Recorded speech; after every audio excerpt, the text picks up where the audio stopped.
Bienvenidos al canal de YouTube de Ediciones Rodio. Aquí encontrarás vídeos especializados en cada tema.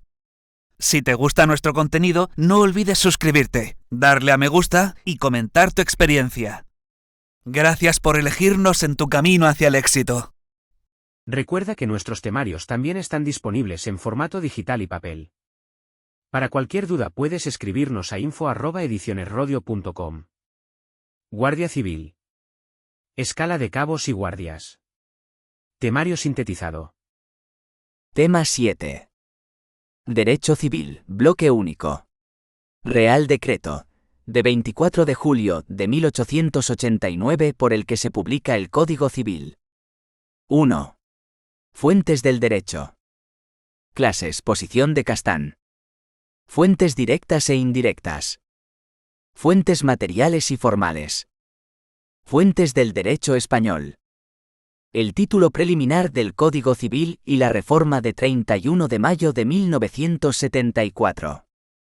Art. 1,1 Código Civil. Fuentes del derecho español tras la entrada en vigor de la Constitución. Art. 9,1 CE. Art. 5,1 de la LOPJ. Ley Orgánica del Poder Judicial Iguala. Novedades principales. A.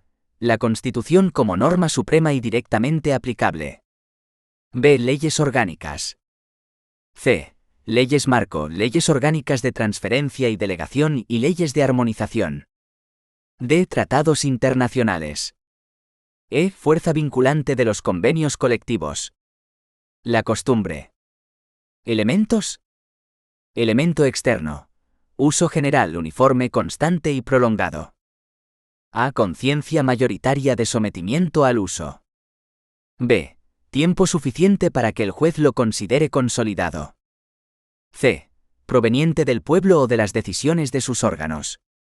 Elemento interno. Opinio juris seu necessitatis. A. Significado. B. Crítica de Kelsen. Clases. Ámbito de aplicación, generales y especiales. Relación con la ley secundum legem contra legem praeter legem.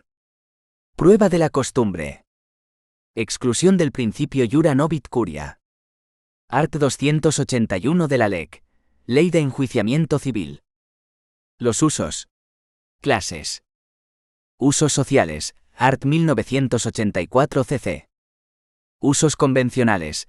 Arts 1287 y 1,3 cc. Los principios generales del derecho. Caracteres: Posición de Díez Picazo. Se basan en las ideas y doctrinas propugnadas por la sociedad en cada momento histórico. No son criterios orientadores sino normas jurídicas. Alegación en recurso de casación, cuando vengan expresamente recogidos por la ley o la jurisprudencia. Funciones. Función informadora. Función interpretativa. Función integradora. Los principios generales en la CE. Arts 9,3, 10,1, 14 y 53,3 CE. La jurisprudencia. Naturaleza jurídica. Art 1,6 cc. Requisitos. Reiterada, mínimo de 2 sentencias. Razón básica o ratio decidendi pero no obiter dicta. Identidad sustancial entre supuestos de hecho. Procedencia de la Sala de lo Civil del Tribunal Supremo.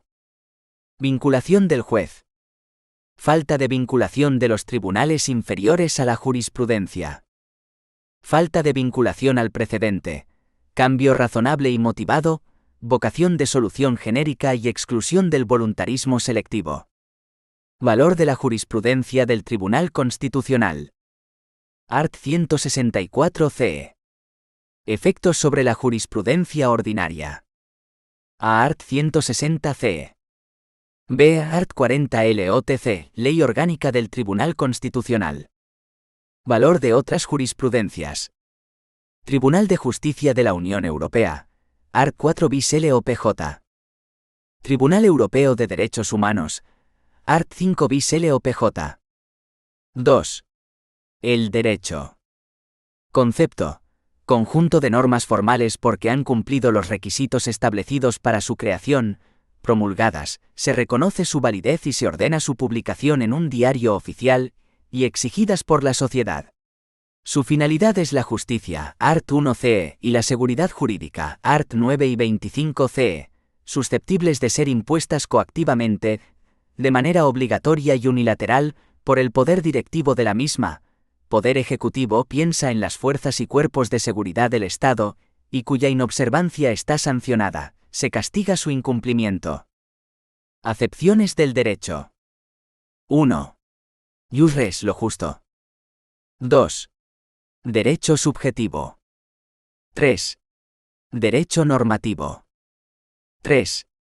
Las normas jurídicas positivas. 3,1. Concepto. Si es positiva es porque ha sido publicada en un boletín oficial y cumple con los requisitos establecidos para su elaboración. Por lo tanto, tendría que estar vigente. Esa es la norma. Pero puede ocurrir que una norma cumpla todos los requisitos para ser aplicada, pero el Tribunal Constitucional aprecie su inconstitucionalidad en todo o parte de la misma.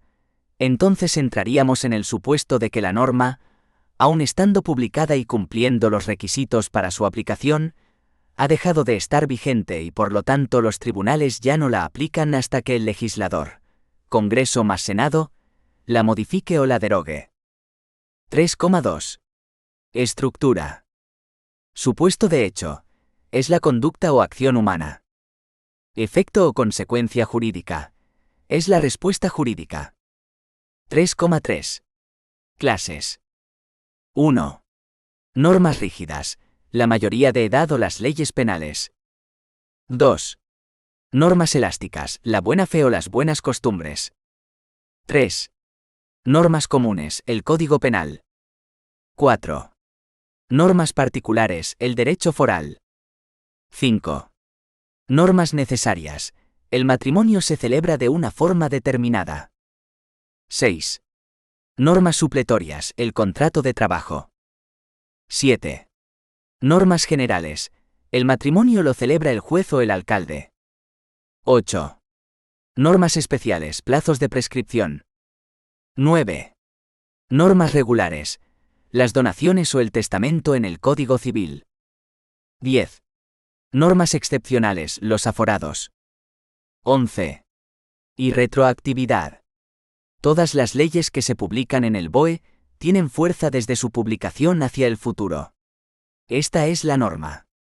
Existe la excepción de la retroactividad cuando la norma camina hacia el pasado. Ámbito penal. Cuando se puede favorecer al reo. 3,4. Caracteres. 1. Tienen una estructura jerárquica. Las normas de rango inferior no pueden contradecir a las de rango superior. 2. Es una norma jurídica estatal de primer rango. 3. Ha de ser publicada en el BOE. 4. Solo puede regular las materias que tiene reservadas. El IRPF debe estar regulado directamente por ley y no mediante órdenes ministeriales. 5. Tienen carácter general. Van dirigidas a toda la sociedad. 6.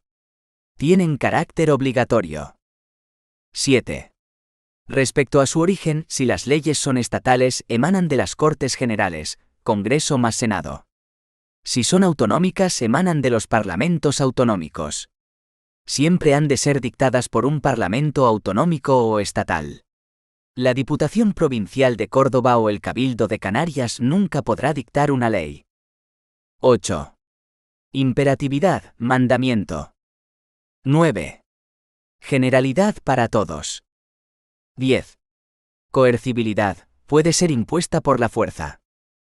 11. Legitimidad justa. 12. Bilateral. Obliga tanto al que la hace como al que la recibe. 12. Racionalidad. Orientadas al bien común y en beneficio de todos. 4. El principio de jerarquía normativa. Fue Kelsen el primero que estableció la necesidad de una jerarquía de las normas jurídicas. Existen tres poderes: el poder legislativo, el poder ejecutivo y el poder judicial. También existen una serie de normas a nivel estatal, España, y a nivel internacional, Unión Europea, Consejo de Europa, Naciones Unidas. Las normas tienen un valor superior atendiendo a lo que nuestra legislación establezca. Así, una ley siempre tendrá más fuerza que un reglamento, y un tratado internacional firmado por ambas partes obligará a modificar cualquier ley que lo contradiga. Lo importante es que las normas jurídicas cumplan 3 efectos. 1. Eficacia motivadora, que exista el deber de cumplir la norma. 2. Eficacia sancionadora, un temor al castigo por su incumplimiento. 3. Eficacia constitutiva, para transformar la realidad social en jurídica y la gente tenga por costumbre cumplir las mismas de manera natural. Establecemos el siguiente orden atendiendo a todos los supuestos. 1. Constitución española. 2. Tratados internacionales. 3. Reglamentos de la Unión Europea. 4. Leyes organcias. 5. Leyes ordinarias. 6. Leyes de las comunidades autónomas. 7. Decretos leyes y decretos legislativos. 8. Decretos del Consejo de Ministros. 9. Reglamentos. Reglamentos ejecutivos, secundum legem. Son los más comunes. Reglamentos independientes, praeter legem. Fomentos, servicios públicos. Reglamentos de necesidad, contra legem. Debe haber una ley que faculte al gobierno para dictarlos. 10. Órdenes ministeriales. 11. Derecho consuetudinario. Usos y costumbres. Se recurre a él cuando no existe una ley o norma escrita aplicable a un hecho. 12. Principios generales del derecho. Son enunciados normativos más generales, no integrados en el ordenamiento jurídico, pero le sirven de fundamento. 13. Jurisprudencia. Art. 1,6 Código Civil. Complementará el ordenamiento jurídico. Nos referimos a las sentencias del Tribunal Supremo. 14. Analogía. Se sustenta en la semejanza que debe existir entre el caso previsto y el no previsto. El juez debe de usarlo al tener la obligación de dictar sentencia. 5. La persona en sentido jurídico. 5,1. Concepto. Art. 29 Código Civil. El nacimiento determina la personalidad. El concebido se tiene por nacido para todos los efectos que le sean favorables siempre que nazca. Art. 30 Código Civil. La personalidad se adquiere en el momento del nacimiento con vida, una vez producido el entero desprendimiento del seno materno. 5,2. Clases. 1. Persona física. Art. 30 Código Civil. 2. Persona jurídica. O persona moral. Existe como individuo, pero no lo es. Es una institución creada por personas físicas con un objetivo social y nace como consecuencia de un acto jurídico de constitución. El Real Madrid, la Editorial Rodio. 5,3. Nacimiento y extinción. 1. El art. 40 de la Ley del Registro Civil dice que son inscribibles los nacimientos en que concurran las condiciones establecidas en el art. 30 del Código Civil. 2. El art. 41 de la Ley del Registro Civil dice que la inscripción hace fe del hecho, fecha, hora y lugar de nacimiento, del sexo y de la filiación del inscrito. 3. El art. 42 de la Ley del Registro Civil dice que la inscripción se formulará entre las 24 horas y los 8 días siguientes al nacimiento. 4. El art. 81 de la Ley del Registro Civil dice que la inscripción hace fe de la muerte de una persona y de la fecha, hora y lugar en que acontece. 5. El art. 181 Código Civil dice que desaparecida una persona de su domicilio, el secretario judicial nombrará un defensor para la misma. 6. El art. 183 Código Civil se considera en situación de ausencia legal al desaparecido de su domicilio o de su última residencia. Primero, pasado un año desde las últimas noticias o desde su desaparición si no hubiese dejado apoderado con facultades de administración de sus bienes. Segundo, pasados 3 años si hubiese dejado encomendada por apoderamiento la administración de todos sus bienes. 7. El art. 187 Código Civil dice si apareciese el ausente, deberá restituírsele su patrimonio. 8. El art. 188 Código Civil dice si se probase la muerte del declarado ausente se abrirá la sucesión. 9. El art. 193 Código Civil dice que procede la declaración de fallecimiento si: primero, transcurridos 10 años desde las últimas noticias del ausente o desde su desaparición. Segundo, pasados 5 años desde las últimas noticias o de su desaparición si al expirar dicho plazo hubiere cumplido el ausente 75 años.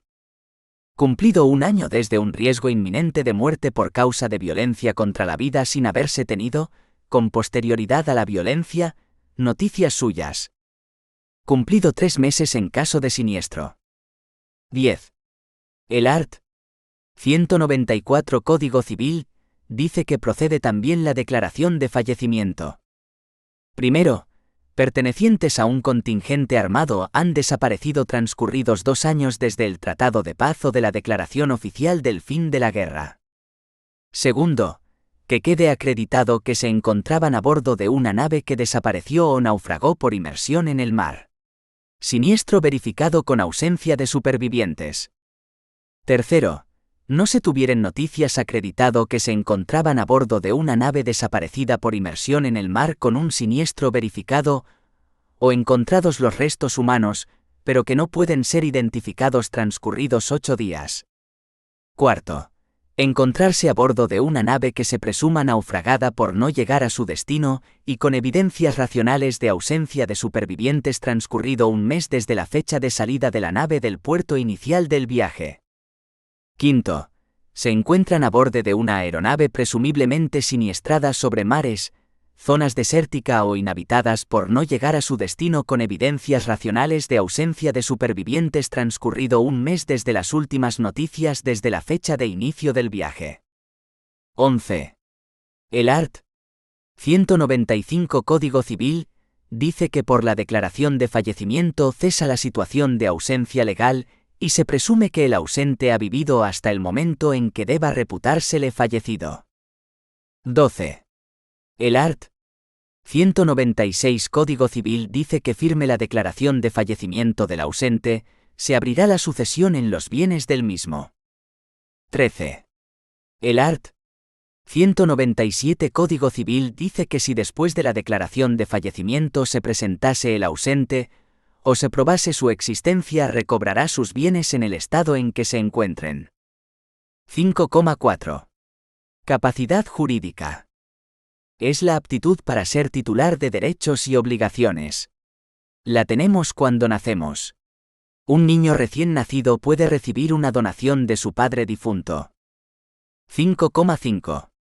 Capacidad de obrar. Es la aptitud de la persona para constituir, modificar o extinguir relaciones públicas o realizar actos jurídicos. Para casarme tener 16 años, para irme de casa tener 16 años. Para conducir un coche tener 18 años. Para que me juzguen por la ley del menor tener 14 años hasta los 17. 1. El art. 314 Código Civil dice que la emancipación tiene lugar. Primero, por la mayor edad. Segundo, por concesión de los que ejerzan la patria potestad. Tercero, por concesión judicial. 2. El art. 315 Código Civil dice que la mayor edad empieza a los 18 años cumplidos. Se incluirá completo el día de nacimiento. 3. El art. 317 Código Civil dice que para que tenga lugar la emancipación por concesión de quienes ejerzan la patria potestad, se requiere que el menor tenga 16 años cumplidos y que la consienta, Esta se ejercerá por escritura pública o por comparecencia ante el juez encargado del registro. 4. El art. 318 Código Civil dice que la concesión de la emancipación habrá de inscribirse en el registro civil, y que concedida no podrá ser revocada. 5. El art. 319 Código Civil dice que se reputará para todos los efectos como emancipado al hijo mayor de 16 años que viviere independientemente de los padres con su consentimiento, aunque los padres podrán revocar este consentimiento. 6. El art. 320 Código Civil dice que el juez podrá conceder la emancipación de los hijos mayores de 16 años. Primero, cuando quien ejerce la patria potestad contrajere nupcias o conviviere maritalmente con persona distinta del otro progenitor. Segundo, cuando los padres vivieren separados. Tercero, cuando concurra cualquier causa que entorpezca gravemente el ejercicio de la patria potestad. 7. El art. 322 Código Civil dice que el mayor de edad es capaz para todos los actos de la vida civil salvo excepciones establecidas en casos especiales. 8. El art. 323 Código Civil dice que la emancipación habilita al menor para regir su persona y bienes como si fuera mayor, aunque tiene limitaciones. El menor emancipado podrá por sí solo comparecer en juicio. 9. El art. 324 Código Civil dice que el menor de edad casado necesita del otro cónyuge si es mayor de edad, o el consentimiento de los tutores si los dos son menores, para enajenar o gravar bienes inmuebles u objetos de extraordinario valor que sean comunes. 6. Adquisición, conservación y pérdida de la nacionalidad española. La nacionalidad española se adquiere, se conserva y se pierde de acuerdo con lo establecido por la ley. Código Civil. 1. De origen. 1. Atribución automática. A nacidos de padre o madre españoles, ius sanguinis. Art. 17,1a Código Civil. B. Los nacidos en España, ius soli. Art. 17,1b C y D Código Civil. 2. Mediante el ejercicio de opción. Art. 20,1c Código Civil. Supuestos arts. 17,2 y 19,2 del Código Civil. Requisitos art. 23 del Código Civil. La declaración de opción se formulará art. 20,2 del Código Civil. 2. No originaria, derivativa o por naturalización. 1. Por derecho de opción. Art. 20,1a y b del Código Civil. 2. Por naturalización. A. Por concesión de carta de naturaleza. Art. 21,1. Del Código Civil. Supuestos art. 21,3 del Código Civil. Requisitos art. 23 del Código Civil. B. Por residencia en España. Art. 21,2 del Código Civil. Plazos de residencia art. 21,2 del Código Civil. La residencia ha de ser legal, continuada y anterior art. 22,3 del Código Civil. La puede formular las siguientes personas. Art. 21,3 del Código Civil. Requisitos. Art. 23 del Código Civil. 3. Consolidación de la nacionalidad española. Art. 18 del Código Civil. 4. Pérdida de la nacionalidad. Art. 11,2 de la Constitución Española. Supuestos art. 24,1, 2 y 3. Del Código Civil. Art. 25,1. A y B del Código Civil. No se pierde si España se jaler en guerra. Art. 24,4 del Código Civil. 5. Nulidad de la adquisición de la nacionalidad española. Art. 25,2 del Código Civil. 6. Recuperación de la nacionalidad española. Art. 26 del Código Civil. 7. Prueba de la nacionalidad española. Art. 23. C. Del Código Civil.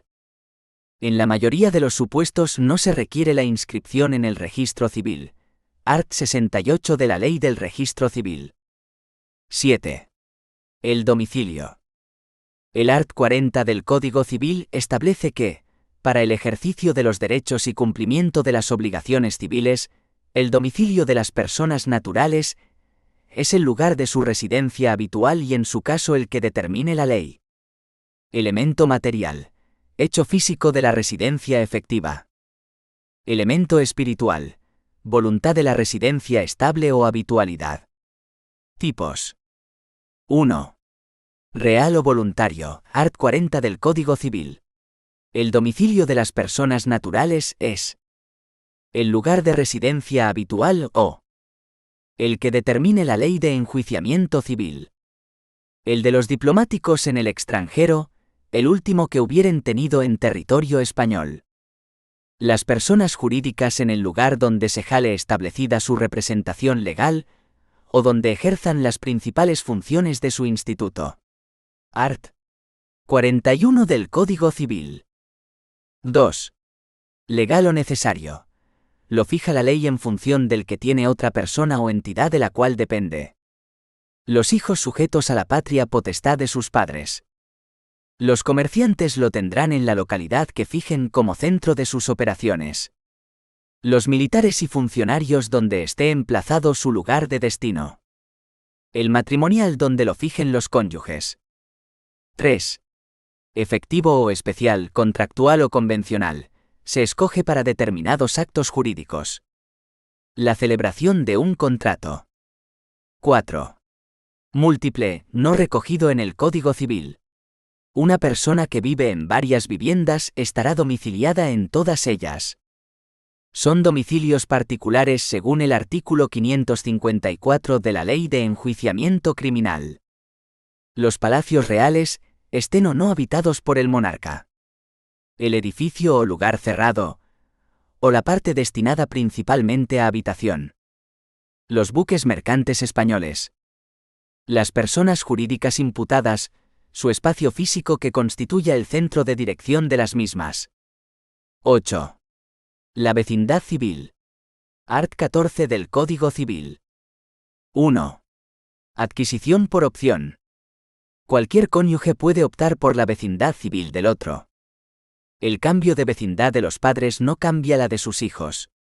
Estos pueden optar por la otra vecindad civil al cumplir 14 años. El matrimonio no modifica la vecindad civil. 2. Adquisición originaria. Art. 14 del Código Civil. Tienen vecindad civil en territorio de derecho común o en uno de los de derecho especial o foral, los nacidos de padres que tengan tal vecindad. Si los padres no tienen la misma vecindad, se abre un plazo de 6 meses para que le atribuyan la de cualquiera de ellos. Si no lo hacen, tendrá la del lugar de nacimiento.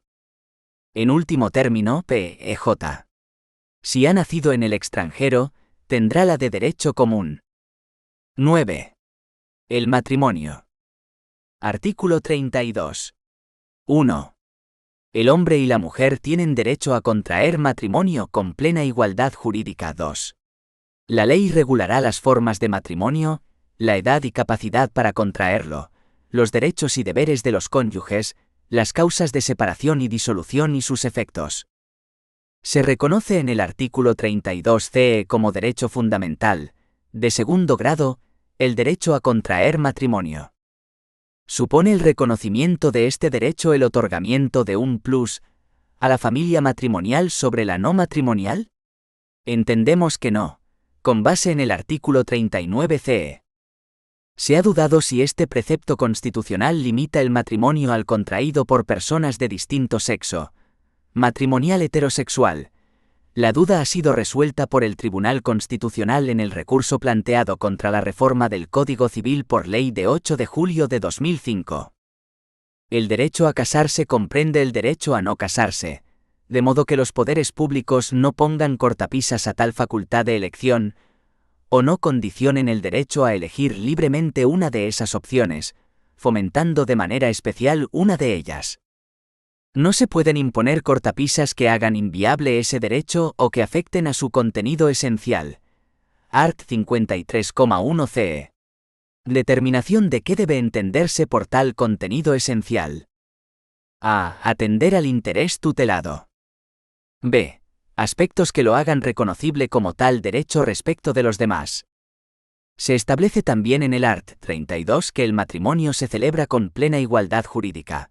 El matrimonio no puede ser fuente de discriminación por razón de sexo. Ello al margen de posibles pactos. El art. 32,2.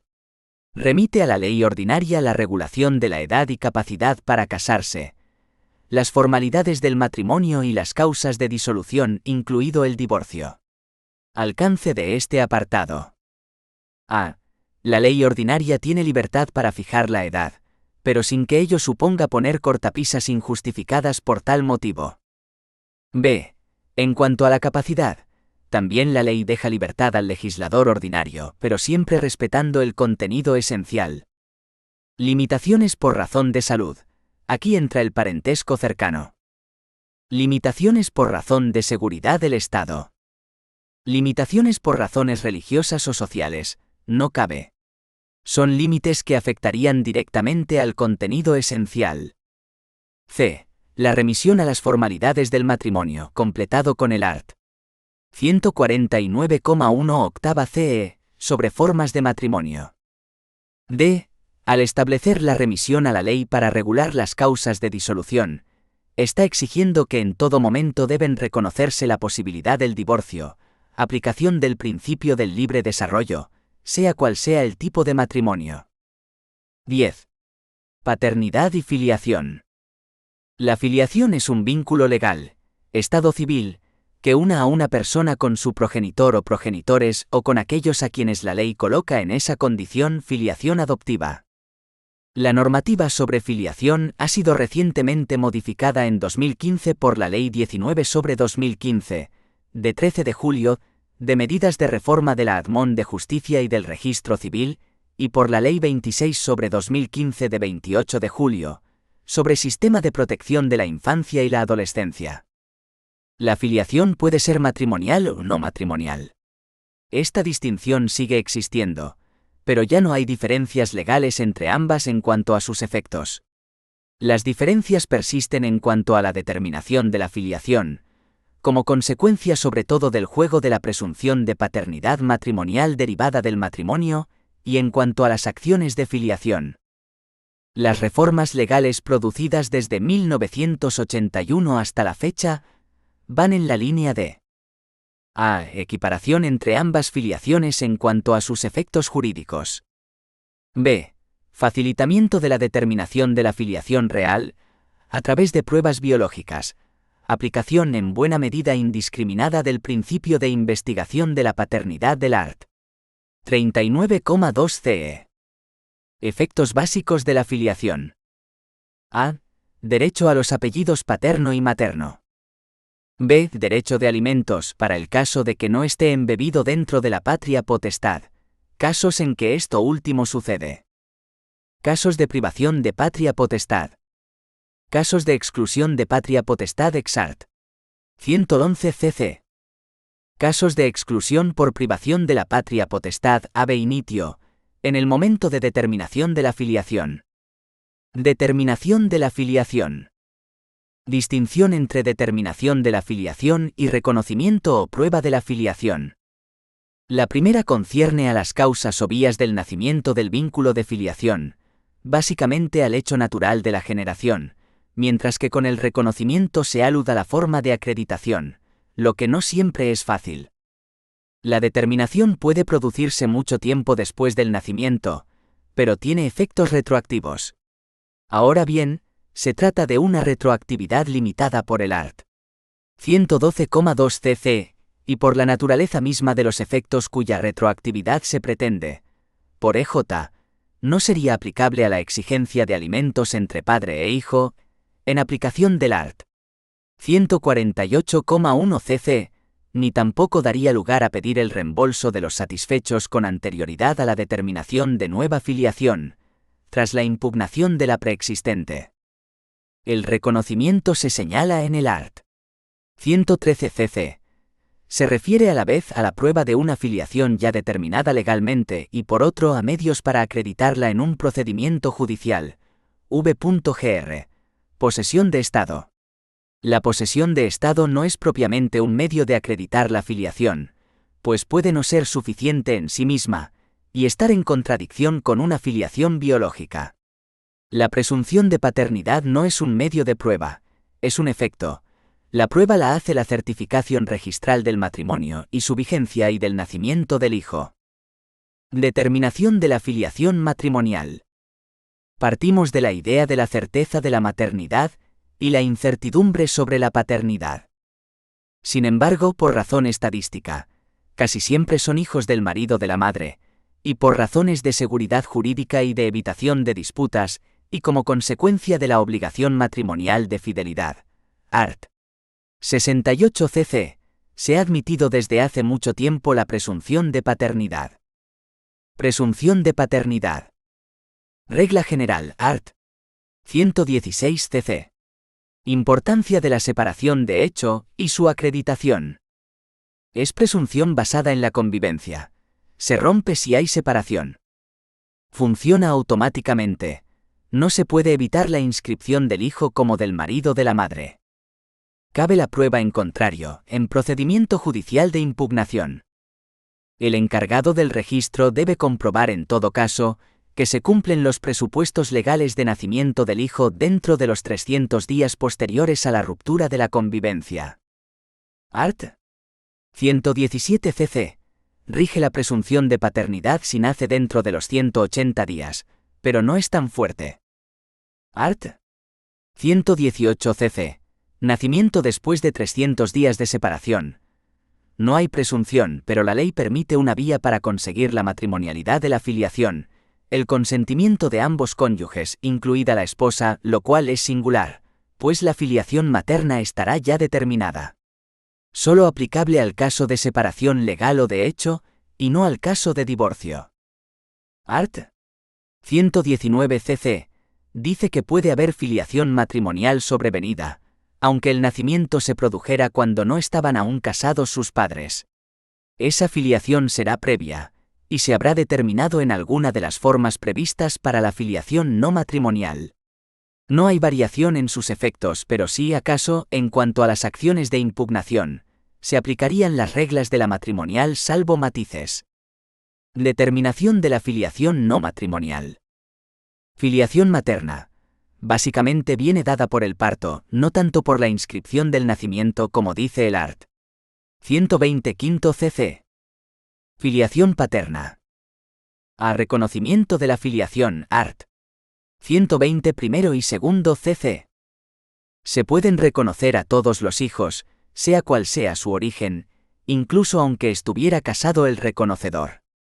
Se trata de un acto jurídico, y no de un negocio jurídico, por cuanto no cabe alterar sus consecuencias jurídicas. Acto formal. Ha de hacerse en alguna de las formas señaladas en la ley. A. Mediante declaración en el momento de la inscripción del nacimiento dando el padre su conformidad. Esta es nueva desde 2015. B. Manifestación ante el encargado del registro civil, se entiende en un momento posterior. C. En documento público, puede ser notarial o también judicial. D. En testamento. Es un acto irrevocable, aunque se revoque el documento en el que conste. Por EJ o un testamento. Exigencias legales. Art. 121 cc. Capacidad. Art. 122 cc. Caso de reconocimiento por separado. Art. 123 cc. Reconocimiento de hijo mayor de edad. Exige su consentimiento expreso o tácito. Art. 124 cc. Reconocimiento de hijo menor de edad. Art. 125 cc. Reconocimiento de hijos incestuosos. Art. 126 cc. Reconocimiento de hijo ya fallecido. B. Por expediente tramitado ante el registro civil. C. Por sentencia firme de reclamación de la filiación. Acciones de filiación. Principios generales, hoy en la LEC de 2000. A intervención del Ministerio Fiscal art. 749 LEC, aunque no sea en representación de nadie. B. Indisponibilidad de las acciones de filiación. Está prohibida la renuncia, el allanamiento o la transacción por el art. 751 LEC. Se refiere a una vez iniciado el procedimiento. Antes, no cabe control público de la acción, por lo que un sujeto es libre de ejercitar o no la acción, sin perjuicio de que lo pueda hacer otro de los legitimados legalmente. Sí cabe el desistimiento, que como sabemos no es renuncia definitiva a la acción, pero debe haber conformidad del MF, salvo si se trata de mayores de edad. C. Búsqueda de verdad material. Las pruebas no se limitan a las solicitadas por las partes, sino que de oficio se pueden adoptar otras, encaminadas a conocer la realidad. Art. 752 LEC. D. Eficacia de cosa juzgada erga omnes. Precisamente por lo anterior, las sentencias firmes dictadas surten efecto de cosa juzgada erga omnes según el art. 764 LEC. Esto es bastante discutible, y puede ser un problema cuando uno de los legitimados legalmente no ha intervenido, porque no pudo, y luego pretende una revisión de lo resuelto judicialmente. Pensamos sobre todo en el hijo, al verse afectado su derecho a la tutela judicial efectiva. Art. 24 CE. Carácter reservado del asunto. Se puede celebrar el juicio a puerta cerrada o mediante actuaciones reservadas. F. En caso de menores, ejercicio indistinto por representantes legales o por el M fiscal. G. Sujetos demandantes y demandados, ver art. 765 y 766 LEC. H. Medios de prueba utilizables, ver art. 767 LEC. Necesidad de un principio de prueba. Sigue manteniéndose en la LEC con el objeto de evitar demandas permanentes e injustificadas. El art. 767 LEC permite recurrir a todo tipo de pruebas, incluso presunciones o pruebas indiciarias. Y principio de libre investigación de la paternidad y la maternidad. Recurso a las pruebas biológicas. No es ilimitado. Hay casos en que se cierra el paso o en que priman otras manifestaciones. Imposibilidad de obligar a nadie a someterse a pruebas biológicas, por razón de intimidad. De momento, no cabe una demanda dirigida exclusivamente a investigar una paternidad, sino es conducente a una reclamación o impugnación de una filiación concreta. J. Ideas subyacentes en cuanto a la legitimación activa y los plazos de ejercicio de la acción. Relevancia de la posesión de Estado. Protección prioritaria del interés del hijo. Subyace al principio constitucional de la investigación de la paternidad. Se prioriza el interés del hijo, aunque sea mayor, sobre el interés de los padres y terceros. Protección de la intimidad. Defensa de la seguridad jurídica. Evitar plazos de ejercicio imprescriptibles que pudieran alterar una situación previamente creada y consentida. Recientemente se impone la idea de la tutela judicial efectiva. Art. 24 CE. Para facilitar el ejercicio de acciones a quienes no estaban legitimados, y su interés pudiera estar justificado en abstracto, o estando legitimados, para dotarles de un plazo y unas condiciones de ejercicio suficientes y razonables. De ahí la doctrina del TC del año 2005, que ha modificado sustancialmente algunos aspectos, ahora se señalan. Hay una cierta falta de criterio del legislador en cada caso, en cuanto no están claros los motivos de las restricciones. 11. Tutela y guarda de menores. ¿Cuándo se extingue la guarda de hecho?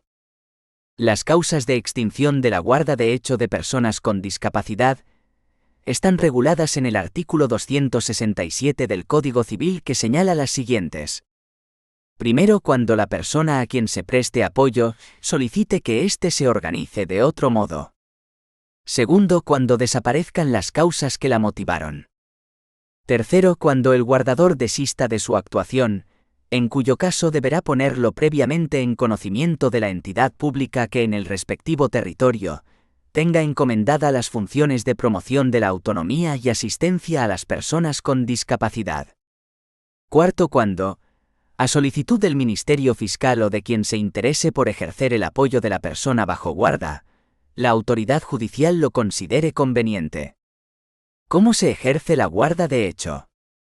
El guardador de hecho debe prestar apoyo a la persona con discapacidad respetando su voluntad, realizando un acompañamiento amistoso y prestándole ayuda.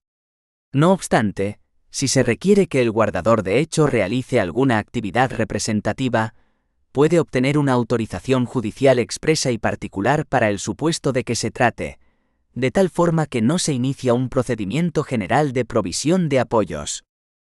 En relación con la autorización judicial singular, el artículo 264 del Código Civil establece que cuando, excepcionalmente, se requiera la actuación representativa del guardador de hecho, éste habrá de obtener la autorización para realizarla a través del correspondiente expediente de jurisdicción voluntaria, en el que se oirá a la persona con discapacidad.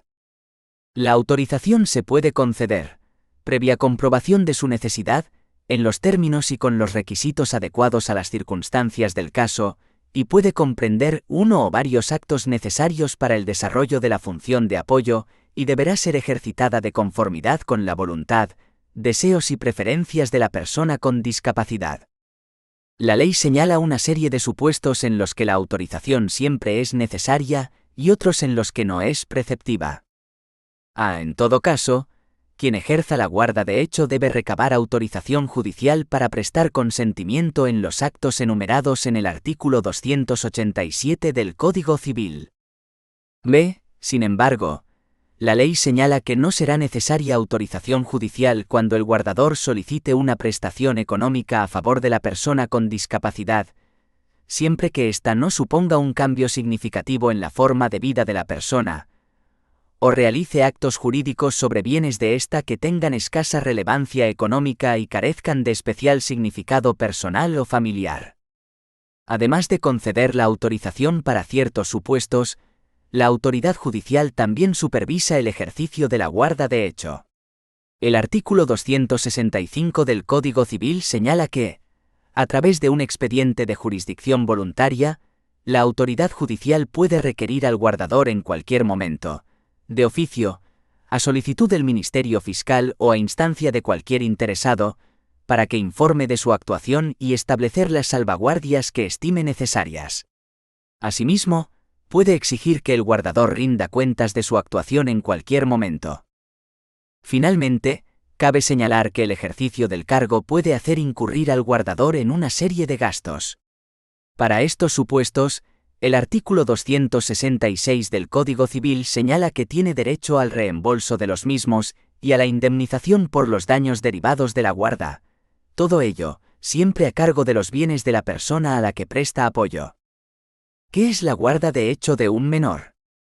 Además de regular la guarda de hecho de la persona con discapacidad, el Código Civil también lo hace del menor de edad, siendo al igual que aquella una figura destinada a proteger a un menor sin que haya habido previamente un nombramiento judicial al efecto.